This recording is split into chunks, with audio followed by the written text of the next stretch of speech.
Good afternoon folks, welcome to Visordown. My name is Toad and today I am on the launch of Benda's LFC700. I'm going to put this out there. I'm not really going to talk about the name too much because we're all a little bit childish in the UK and we seem to be the only country in the world that's got a problem with the name of this brand. So I'm just going to refer to this today as the LFC.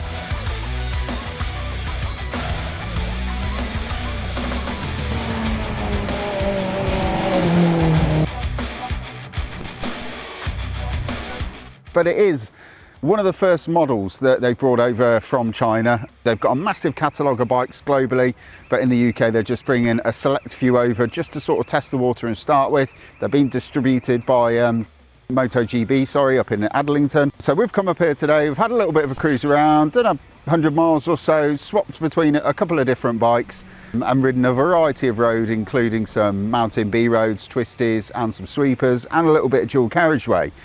So, as always, I'm going to tell you everything you need to know about the bike and then I'm going to tell you how it handled out here on the launch. So this thing is £8,999 plus an on-the-road charge of a couple of £100. So it's powered, and this is the unusual part, it's powered by a 676cc inline 4-cylinder motor. So first and foremost, having a cruiser with anything but a V-twin or maybe a parallel twin, if you're looking at something like a CMX 1100 Rebel, having an inline 4 in a cruiser or performance cruiser is a little bit of a weird flex, but it kind of works. I'll tell you a bit more about it in a minute.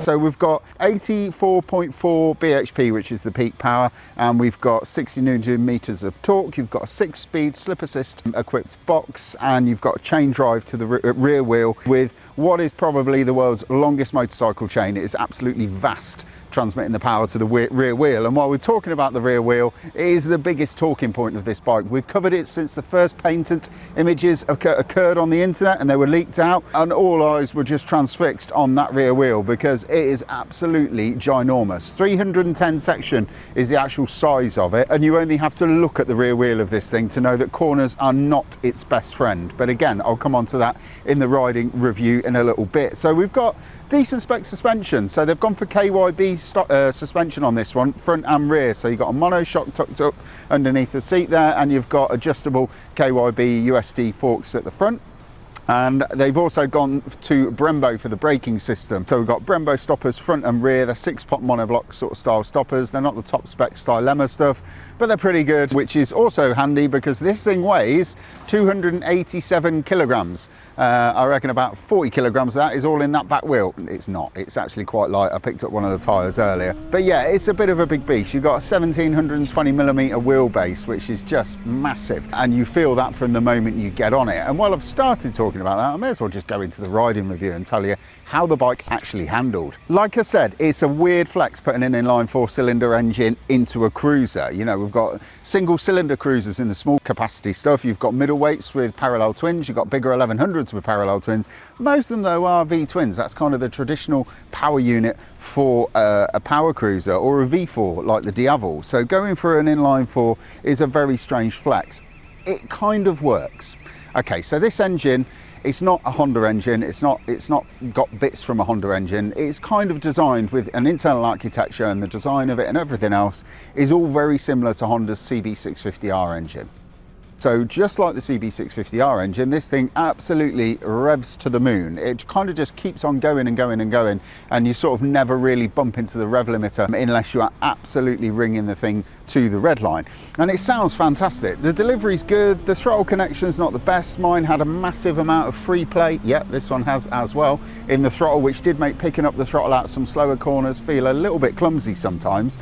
But all your senses are telling you that this thing is absolutely shooting you down the road like an absolute rocket ship, because you've got this engine note which is shrieking up above 10,000 RPM, and the whole experience says that you're going hundreds of miles an hour, and then you look down at the speedo and you're doing like 55 or 60.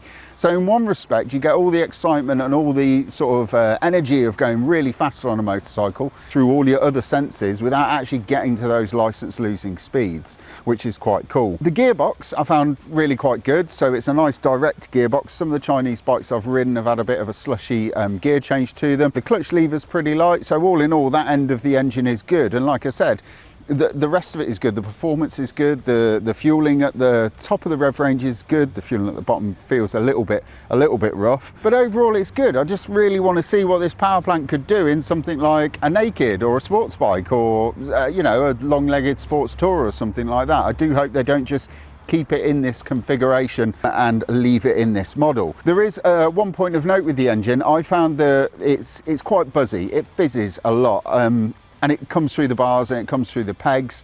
At motorway speeds, you've kind of gone through the vibration, so it's not too bad at motorway speeds. But what isn't so good at motorway speeds is the fact that the gearing feels like the ratios are quite close together. It feels like it's got quite a short final drive as well. So if you're doing 75 miles an hour in top on the motorway, you're going to be getting on for 7,000 RPM, which by anybody's book is quite a lot of revs to be cruising at, especially if you're going to be doing it all day. The engine sounds really good. The exhaust is very loud. You've got a lot of induction noise, and the exhaust exits just under your right ear, so that might become a little bit tiresome if you were going to take it on a long journey. I said earlier on that, you know, this isn't a bike to buy if you want something to set your world alight in the corners or on a twisty B road, and that is absolutely true. You feel every millimetre of that rear tyre from the moment that you get on it, and that slow speed manoeuvring around town, manual handling the bike is where it really makes itself felt.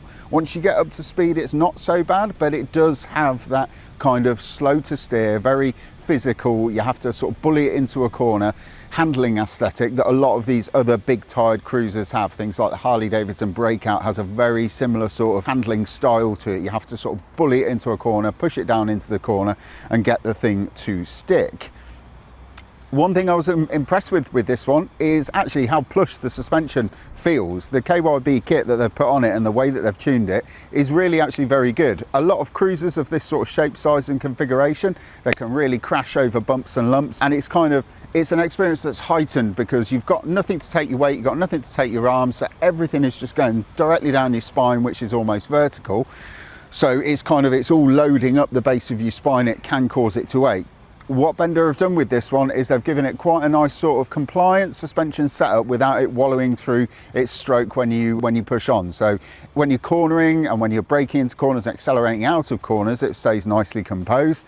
But when you do hit those lumps and bumps, there's enough give there that it doesn't absolutely shatter your spine every other pothole that you inevitably hit. I've got to say as well, the brakes on this thing have been really impressive today. So the Brembo 4-pot stoppers, you've got 2 discs at the front, and I think they're like 3 20mm discs. They're quite chunky, but the braking power is actually really good. It's kind of a bit of a sort of a lower mid-spec Brembo setup that they've got on the bike with the master cylinder and the calipers, but overall it does a good job. And like I said at the beginning, that's good because this thing with you or a little bit of luggage on it is going to be knocking on 300 kgs. Going to move on to the electronics of it. There's not a whole lot to cover in all honesty, which is weird for a bike that looks so space age and so futuristic. All you get is a TFT and 2-channel ABS. You don't get traction control, you don't get rider modes, you don't get anything like that. You can use the Bluetooth functionality that the bike has got, but we didn't use any of that today. We literally just got them on them and rode them. Interestingly, there is another version of this bike, of the LFC, which is called the LFC700 Pro.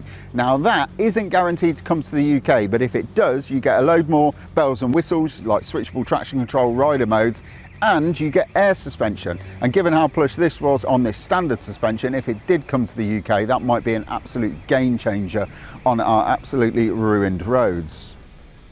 I've said it a few times during this piece to camera that putting an inline 4-cylinder engine into a cruiser like this is a really weird flex, but actually people have kind of been doing it for years. People have been getting hardtail frames and custom frames and putting GS1000 engines in them, Bandit engines, Hornet engines, so it kind of is something that people do.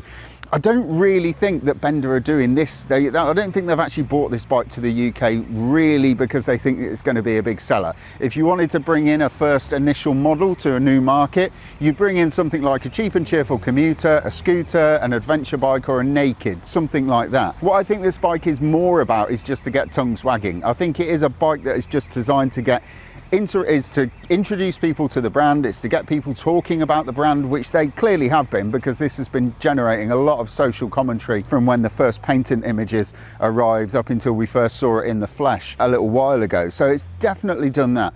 Do I think people are going to be rushing out of their houses to go and buy one? I'm not sure. I think there are people who will just buy it because they want something that's totally wild and totally different.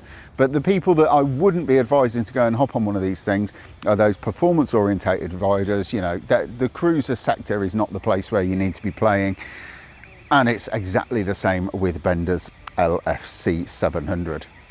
Well, listen, I have waffled on far too long, folks. I've been towed for Visordown. If you like that video, please don't forget to hit like and subscribe so you can stay up to date with all of our latest videos. And for all the latest news, reviews and motorcycle features, get yourself over to Visordown.com.